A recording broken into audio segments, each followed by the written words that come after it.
Hello everybody and welcome back to the channel. Today is December 29, 2023, and this day marks my third month here in the United States of America. It's roughly about 90 or 91 days since my arrival, and it has been quite a long time already. Yes, I know 90 days is 90 days. It's not a year or something, but to me, it feels like a year because I haven't been really doing anything these days or these past few weeks. And this immigration process again, the AOS application, has really taken a toll in my mental health because it's getting me really anxious. And this is probably because I have a job offer waiting for me, and it makes me anxious that I have this company waiting for me, and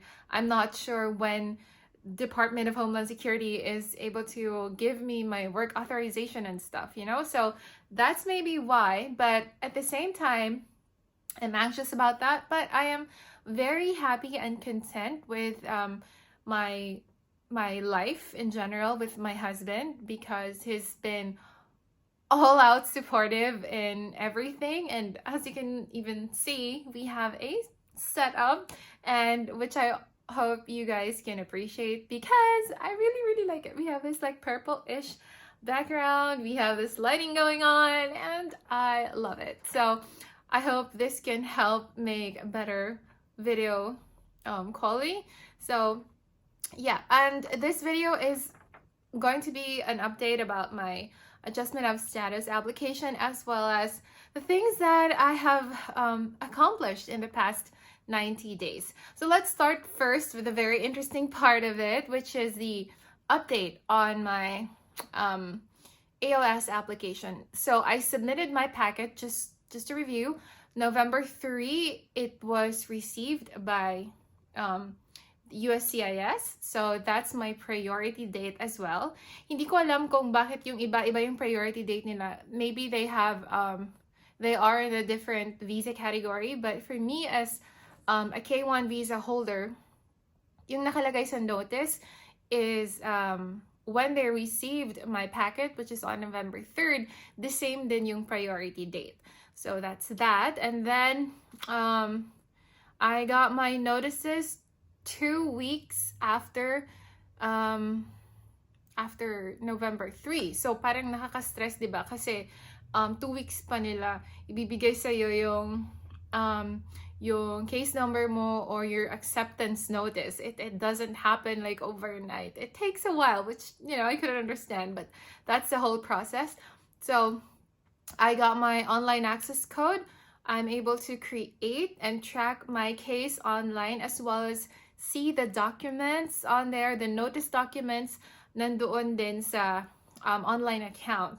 So you still have to kind of wait for the actual notice to come in the mail, kasi parang kailangan yata yung mga original notices. But then again, it gives you that security and an advance notice na USCIS is looking at your case through your online account. And don't you worry, because if you are applying for an AOS, bibigyan ka naman nila ng access code for you to be able to create and add your cases to your profile later in the process after your application. So parang kasabay siya ng NOA1 or your Notice of Action 1 yung access code. So that's November 3rd. Your next step is for USCIS to schedule a biometrics appointment.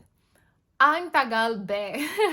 And it made me so anxious because I've seen a lot of people on Facebook na after 2 weeks or within a week from submission to the USCIS, nakakakuha na sila or nakatanggap na sila ng biometrics appointment. Meanwhile, myself, it took like parang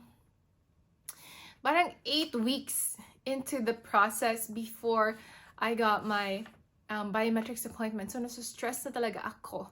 But then again, on the website, it says that yung biometrics appointment is scheduled between 5 to 11 weeks. So nakakaloka yun.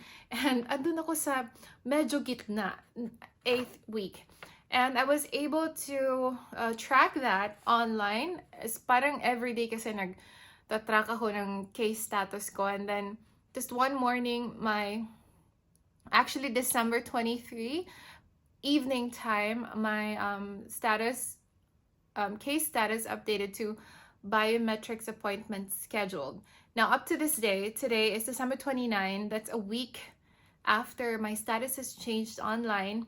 Wala pa kaming nare-receive na physical notice in the mail, pero I was able to download and print a copy of my biometrics schedule. So nakita ko doon where my biometrics appointment is. So good thing hindi naman sa Chicago. The nearest ASC to us is in Indianapolis. So that's where I'm going to have my biometrics taken. So yung biometrics is, Indianapolis is 2.5 hours away from Fort Wayne. So we're gonna have to drive there.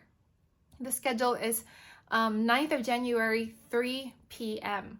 So that's a Tuesday, that is a working day. So I'm guessing my husband is going to take a day off for us to get to that appointment. So, diba, hindi siya somewhere na dito lang sa, I wish it was like closer, but it's them who schedules the appointment. So, yun, kailangan nating sundin kung saan tayo schedule, where they scheduled us. You can also reschedule, like if the appointment doesn't work for you. Obviously, there are acceptable reasons na tatanggapin ni USCIS na i-reschedule yung appointment mo. But in my case, I've waited for this like 8 weeks, and I'm just gonna go for it. Anyway, it's only like 12 days away na lang kasi 29 niya. Parang somewhere around that, 12 days away. So, and that's gonna fly by quick since it's the holidays and everybody's busy. So parang hindi ko rin mararamdaman yun. But anyway, I'm excited for that because after na makuha yung fingerprints, most of the cases that I see online, yung status nila nag-change into case being actively reviewed, and in a week or two from biometrics appointment, na-approve yung EAD nila. I don't care about my travel pearl or my green card. I just really care about my employment authorization. And so hopefully, my case will follow the same trend. So that's that. And I have here Código as usual. So yung biometrics appointment is nothing that we need to worry about because it's simply them taking our biometrics or our fingerprints as well as our photo, I guess. There's not going to be any interviews or whatever. So walang kailangang i-prepare in that way. Kailangan lang nating dalhin yung notices na natanggap natin from USCIS. That's the NOA one, and as well as the biometrics appointment notice. So on top of that, of course, as per usual, we need to bring like an identification with a picture. That could be our passport, a driver's license, anything that could prove valid, that could prove our identity. Yun lang yung kailangan gawin. Show up to the appointment and then bring those documents. The process is between 15 to 30 minutes depending on the waiting time, but it's going to be very quick and there's no need to prepare because there's not going to be any interview, and hindi rin nire-require na isama si petitioner. So ang nag-a-apply lang ng green card ang kailangan pumunta and to show up during the appointment. So that's that. I'm excited because that's gonna be like the starting point. It's always like a starting point for the immigration. But anyway, so that's that on the update sa aking adjustment of status application. Let's go into the 90 days of being here in the United States. My 90 days has finally come to an end. So that means my K1 visa's validity is already like, it's invalid anymore. But because I married my fiance within the 90 days, and I have already applied for an adjustment of status, in a way I am legally here in the United States because I have a pending application. So we're still good on that. So ano nga ba ang na-accomplish ko in that 90-day period? So number one, of course, we got married within the first week of arriving here in the United States. Second, well, after that, I already applied for my AOS, or the Form I-485, along with Form I-765, the Employment Authorization Document, and the Form I-131, which is the Advanced Travel Parole.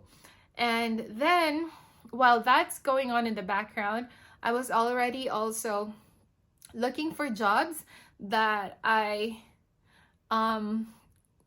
would fit my qualifications, and I was lucky enough to have my first interview, and also it's like the first and only interview and job offer that I got. So I said yes to them pending my work authorization permit. So check na tayo dun sa job offer, may job na naghihintay for us. And after that, I have also already secured my social security number, so I have that. And fourth, I have been able to pass my driving exams, the written exam and the practical driving exam. I was able to pass both already, but the thing is, they cannot issue a driver's license pending my pending my work authorization permit, because the social security number ko, my name there is still my single name, so I have to wait for my EAD from DHS or from the immigration, so that social security could update my last name to my married last name, and then I can go back to BMV or Bureau of Motor Vehicles so that they could provide me with my license. So am I driving without an Indiana driver's license? Yes. Should I be driving without an Indiana driver's license? I am not sure, but I have my international license. I think it's valid for 90 days or a year. I'm not really sure, but I'm doing it anyway. So I'm just crossing my fingers that nothing bad happens while I'm doing that. Yeah, so ano pa ba? Yun lang yung mga accomplishments ko, I believe, when it comes to getting settled here in the United States. Other than that, yung ano ko lang, ang masasabi ko, what I can share with my fellow Filipinos who are gonna come over here to the United States on a K1 visa, kailangan nyo lang talagang ihanda yung how should I say, yung sarili ninyo, and especially if you're not used to like staying at home the whole time, because you will not be able to mobilize yourself kasi nga wala pa tayong driver's license, and then it's kind of iffy if I can drive or not. So yeah, and iba kasi sa Philippines because you can just commute. You can take the jeep or the motorcycle anytime you want, like, to get to places. But here, walang ganon. So, kailangan mo matutong mag-drive. And if you're not yet able to drive, I highly, highly suggest that you start practicing while you're still in the Philippines, kasi your husband here will also not have the luxury of time to teach you how to drive. And trust me, it is not the number of days that you're trying to practice how to drive. It is the number of hours behind the wheels that's gonna give you the confidence to be on the road. It is safer to drive here because a lot of people follow the rules, and there are rules and they are strictly implemented, and then you have to follow that, because if you don't, then you're gonna be ticketed or something, and you don't want that to happen, right? So yun lang, kailangan yung ihanda yung self nyo na maging patient, because this process is very lengthy and it could really take a toll on you if you let it. So just find a hobby. Like myself, I'm doing YouTube videos so I could keep myself sane, and I appreciate everyone who makes follow-ups about my about this journey of mine, because it makes me want to do this video. It makes me want to sit down here, and it gives me a purpose. Alright, so, ano pa ba? Let me know if you want me to cover anything or to do any videos so that, magamit natin tong lighting and setup. Okay, thank you so much guys for watching. I hope that you've had a fabulous, wonderful Christmas with your family, and I'll see you next year. Happy New Year in advance. Bye!